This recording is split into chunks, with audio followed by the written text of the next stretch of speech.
박지원 대표입니다. 정말 길게 가네요. 길게 하고 너무너무 징글징글하다 라는 표현이 맞을 수도 있을 것 같아요. 이게 뭐 좋아할 일은 아닌 것 같은데, PF 부실을 지금 장장 3년에 걸쳐서 끌고 오고 있는데, 제가 이제 올 상반기죠? 상반기에 한 2번 정도 이 영상을 찍으면서 말씀드렸습니다. PF가 좀 빨리 돼서 6월 달까지 상반기 중에 좀 정리돼서 하반기에는 잘 됐으면 좋겠다. 또 경기가 살아났으면 좋겠다. 이런 취지로 말씀을 드렸는데, 오늘 아침에 기사를 보니 더 우울한 소식이 났죠. 오늘 아침에는 뭐 동국제강에서 창사 이래 처음으로 셧다운을 했다고 합니다. 말 그대로 공장을 일단은 닫았다는 얘기입니다. 그런 정도로 지금 건설 경기가 많이 어렵다고 해요. 철근 생산량이 뭐 생산을 해도 사갈 데가 없으니까 건설 현장이 좀 부족해서 뭐 60% 50%에서 계속 감축 생산을 하다가 결국에는 한 달 정도 좀 셧다운을 했다고 그래요. 얼마 전에 현대제철도 그랬었죠. 현대제철도 실제로 이제 뭐 철근값을 올리기도 했지만 한동안 문을 닫은 경우도 있었고, 지금 정말 이 현장에서 저희가 느끼는 이 현실은 뭐 암울하고 침울하고 어렵다 이런 표현을 어떤 표현을 갖다 놔도 말로 표현할 수 없을 것 같아요. 정말 많이 어렵습니다. 정말 많이 어려운데, 이걸 이제 일반인들은 잘 모르실 수 있습니다. 왜냐면, 건설회사가 1000개가 부도가 났대, 많이 어렵대. 그런데 저축은행 사태, 그 다음에 이제 건설회사 부도들, 그 다음에 신탁사들, 이런 금융권 부실, 이런 것까지 계속 이 얘기는 나오지만, 이 밑에 저변에 깔려있는 어려움들이 얼마나 큰지를 잘 모르는 것 같아요. 예를 들면, 여러분들이 이제 체감하실 수 있는 그걸로 이제 말씀을 드리면, 실제로 매각을 추진 중인 PF 사업장이 한 400곳 가까이 됩니다. 잘 안 팔리죠? 팔릴 것 같으면 진짜 팔리겠지. 또 이 사람들은 버팁니다. 왜? 팔리면 망하니까. 6월 3일 대선이 끝나고 나면 뭔가 정부에서 지원책, 자구책이 나오지 않겠어. 이 희망 섞인 그걸 가지고 일단은 대선 때까지 버티는 것 같아요. 왜? 새 정부 나오면 경기를 살려야 되니 건설 경기를 부양하고 부동산을 살리려고 뭔가 정부에서 지원을 해주지 않겠어? 라는 생각을 가지고 계신 것 같아요.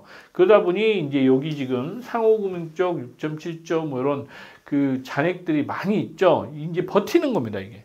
왜? 어차피 죽기 아니면 살기니까 이 사람들 입장에서 지금 망하나 조금 있다 망하는 건 마찬가지잖아요. 이제 그런 생각들을 가지고 계신 것 같아요.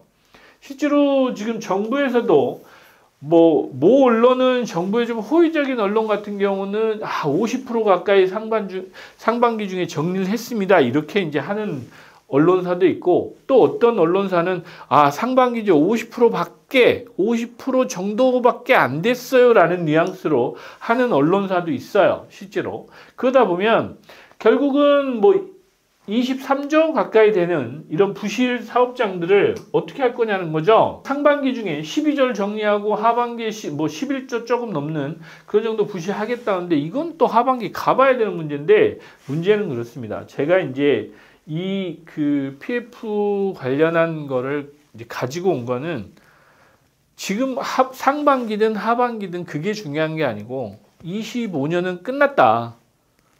25년 건설 경기가 살아나는 건 이제 틀렸구나라는 생각을 저는 했어요. 최근에 저희들이 이제 건축사죠. 설계를 하시는 분들, 그 다음에 이제 건설회사들, 금융사들 이렇게 만나보면 실제로 지금 건축사들도 일이 없습니다. 왜냐하면 26년도에 건설 경기가 살아나려면 지금쯤 회사는 조금 기다리더라도 건축사들이 일이 좀 생겨야 됩니다. 그래야 설계를 하고 인허가를 받고 이런 준비를 해서 내년도에 공사가 착공할 수 있는데 전혀 미동이 없습니다. 전혀 움직임이 없어요. 그런 상황입니다. 거기에 건설회사들은 지금 계속 낮아빠지고 있는데, 대형 건설사들은 버티기를 해서 은행에서 대마불사라고 그러죠. 큰 건설사들은 조금 버텨내요. 오늘 아침 기사에도 보니까 롯데케미칼은 뭐 여신이 2조가 늘었다고 그래요. 부실이. 뭐 여신이 2조가 늘었다는 대출이 2조가 늘었다는 얘기니까. 그 신한하고 뭐 이렇게 KB인가요? 그쪽에서 뭐 2조 정도 여신이 늘려줬다고 하는데 빚이 2조가 는 겁니다. 대기업이니까 2조를 빌려줬겠죠. 그 많은 돈을 일부 이제 이런 그 건전성이 그래도 확보된 그나마 좀 괜찮은 건설사를 살릴 수 있지 않았겠어요. 중소형 건설사면.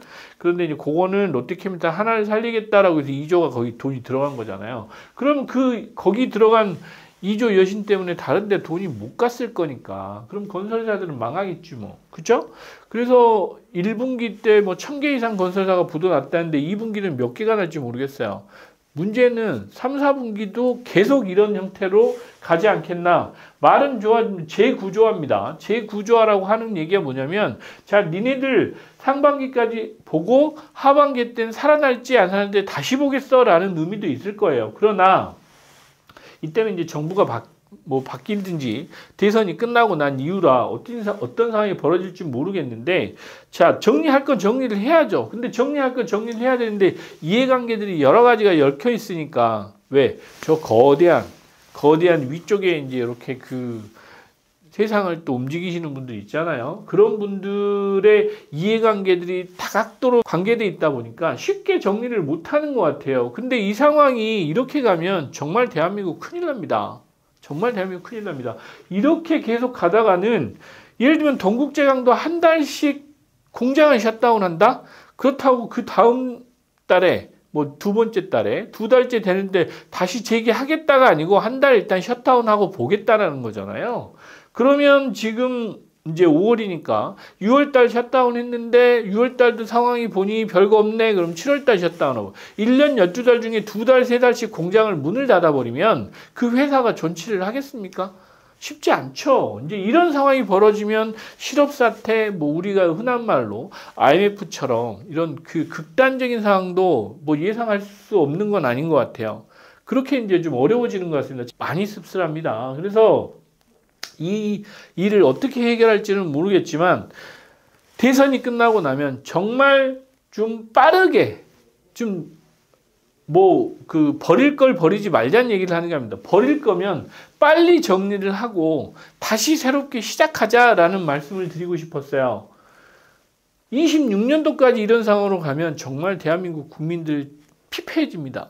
많이 피폐해집니다. 그래서 오늘 아침에 이제 뭐 동국제강 뭐 셧다운이 사실은 좀 충격으로 다가왔어요. 충격으로 다가오긴 했지만 최근에 이 BF 사태 관련해서 뭐 한국은행뿐만 아니라 금융감독원 뭐 그 많이 금감원도 마찬가지고 그 금융위원회나 이런 쪽에 뭐 막 그 재구조화 뭐 많이 얘기들을 하시긴 하는데 쉽지 않은 것 같아요. 이거를 우리는 어떤 대비를 하고 있어야 되는지 많은 분들이 좀 고민을 좀 하셨으면 좋겠습니다. 25년 건설 경기는 제가 보기에는 회복하기 쉽지 않습니다.